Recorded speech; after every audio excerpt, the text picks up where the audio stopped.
If you are experiencing foundation issues, get a free estimate from Ox Foundations.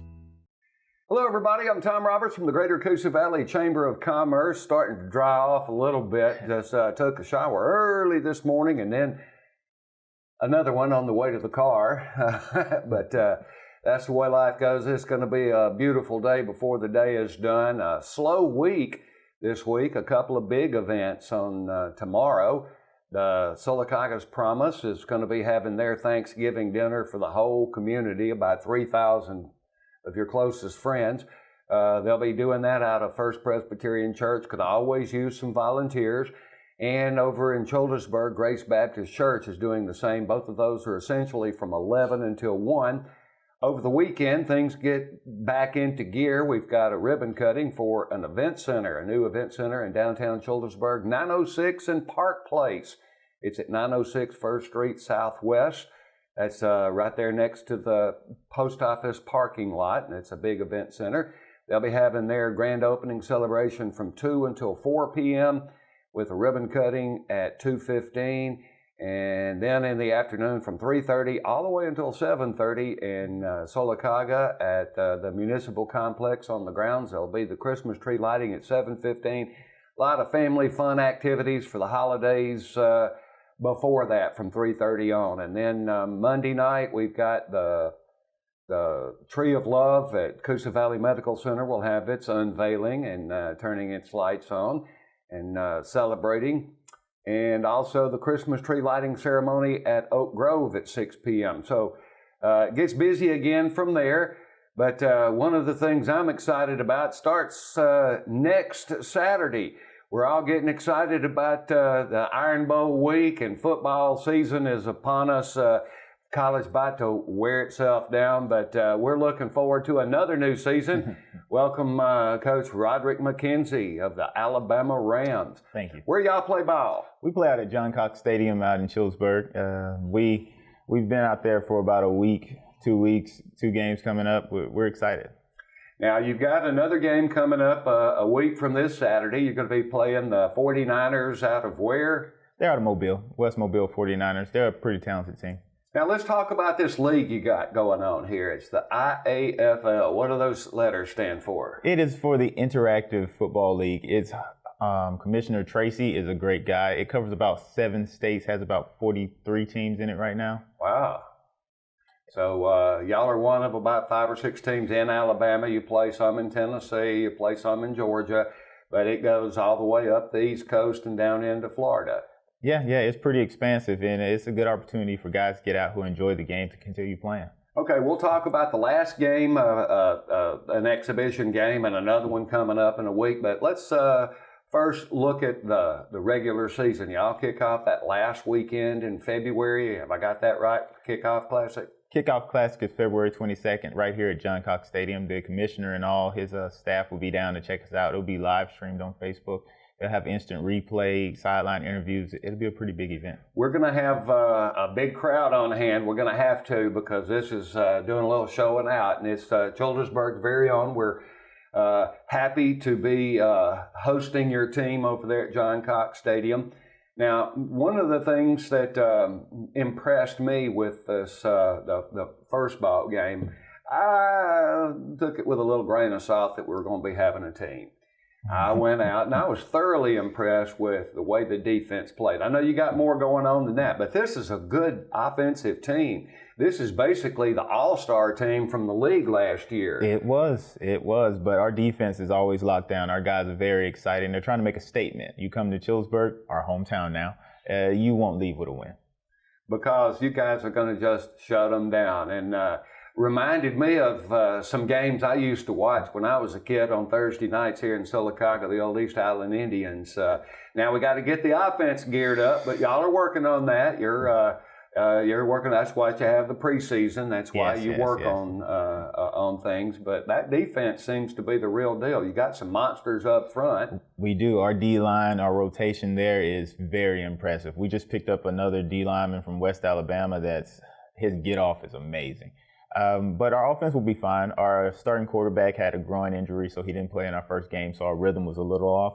he'll be back the next game, so you'll get to see us at full strength. Now, in the second half, that quarterback looked like Jared Lorenzen. He looked like he ought to be playing left tackle instead of quarterback. Yeah, he's a big guy. He's about 6'2", 255. He wasn't bigger than that. Hey, that's what he told me. He has a great arm, though, and he reads the field.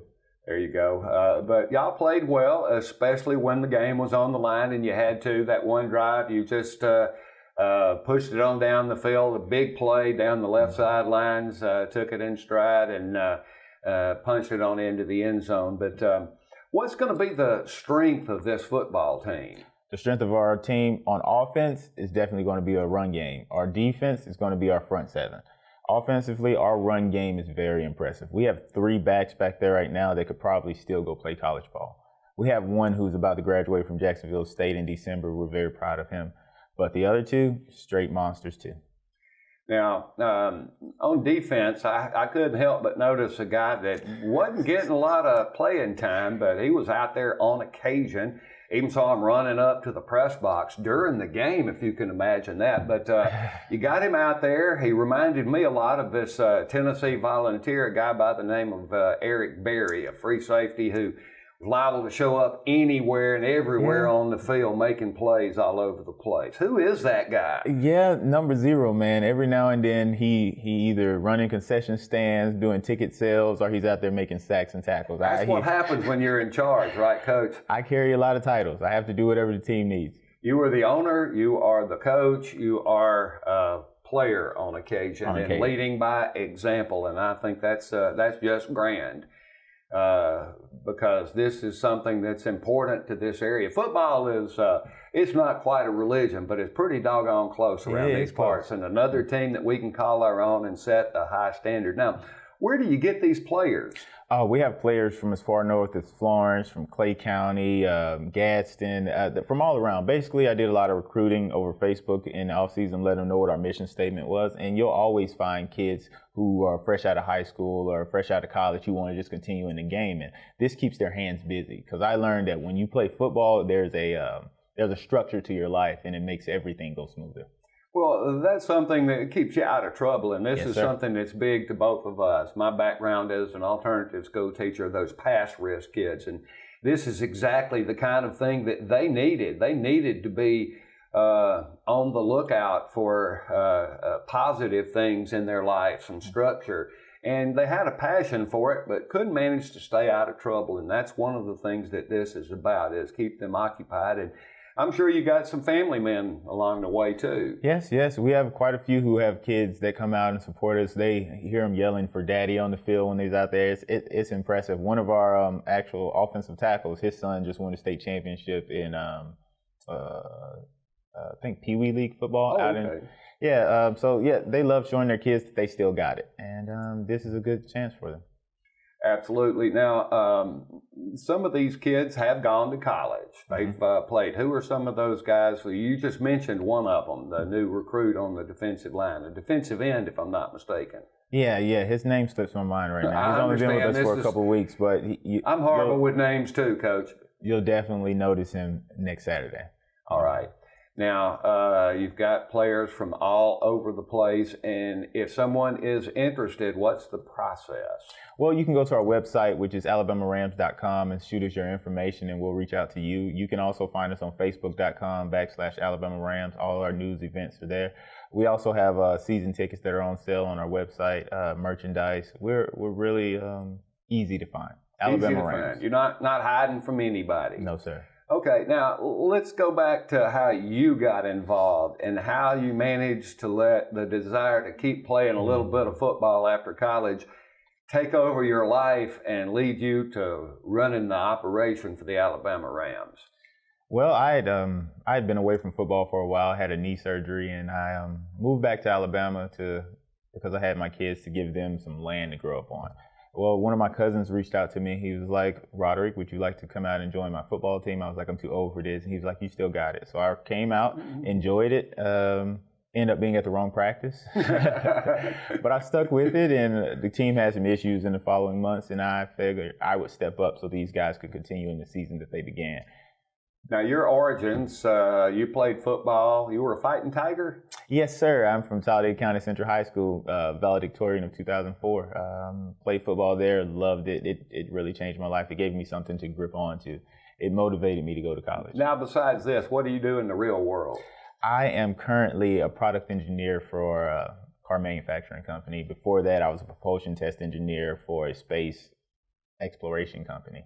And I've spent my whole life basically just trying to enjoy life and become the best that I could be. And you're the real deal. You're an athlete. You're not hard to look at, but you got some smarts to you. Where'd you go to school? I went to Alabama A&M after TC, and then after that, I continued my education by getting a couple certifications from Villanova and MIT. MIT, Villanova. Those are some big name places, and you settled back in here in the area because this is home, and it's a great place to raise kids. Now, are we going to have fan clubs? Are we going to have how do the rank and file fans get involved with the Rams? Well, that's an easy process too. We have a community outreach director who basically just calls us up and lets us know where we need to be. We're trying to get our faces out into the community. As it says on our website, we're a community-based organization that just happens to play football. We'll be in the upcoming parade, which you told me about, in Chillsburg. That's December the 12th, Thursday. We always have it the second Thursday. We'll put a float in that, get a couple guys come out. You guys get to meet Cramilton, our mascot. He's a character. He's a fun guy. All right. The holiday season is upon us, but you guys are not going to give up on practicing. You got to get ready for that February the 22nd. How does this work? How often do y'all get together? Well, we usually practice on Sundays, about 2 to 3 hours a day. But speaking of the December game, before that game at noon, we'll have pictures with Santa Claus. You bring your kids out. You just come, take a seat, get your picture taken, meet Cramilton, enjoy the day, and 2 hours later, you may enjoy some football too. There you go. So the festivities will start at 12 noon. And what time's the game kick off? Game kicks off at 2 p.m. Kick off at 2 p.m. You can bring the family out. You got a full concession stand, a lot of fun things. It was a decent crowd for that first ball game. A lot more folks are climbing on board the bandwagon, learning who you are and what you're about, and finding out that you're actually pretty doggone good. I think when I did a little thing on Facebook with y'all's highlights, it got some attention. There was a lot of folks like, where'd these guys come from? Yeah. People are learning more and more about us. Facebook is a useful tool. And besides, our players are from all over the state. They have family and friends that come out to see them. The first game we had to be up against Alabama LSU. So even though the crowd was decent, I'm sure it would have been a lot better had it not been at the exact same time. Absolutely. And we'll do better this time, folks. Come on out. And we have future games, practice games coming up before the February 22nd big deal. Yeah. We have one this upcoming Saturday. Not this Saturday, but Saturday after. We have the 49ers coming up. And then in January, we have a game against the Alabama Ravens on January the 18th. Are y'all going to be hosting all these practice games? Exhibition games? We decided to host so that the community would know we're here. Because going off and play, you might not hear about it. But now you can just come to your backyard and see us. Come and check us out. Alabama Rams coming up against the Mobile 49ers. That will be coming up on Saturday, December the 7th at John Cox Stadium. That's the old stadium in Childersburg. It's a grand time. Come on out at about 12 noon. Have your pictures with the kids taken with Santa Claus and enjoy the game kicking off at 2 p.m. A lot of things going on in the greater Coosa Valley. You stay in touch with us on our Facebook page. Until next time, I'm Tom Roberts with Coach Roderick McKenzie.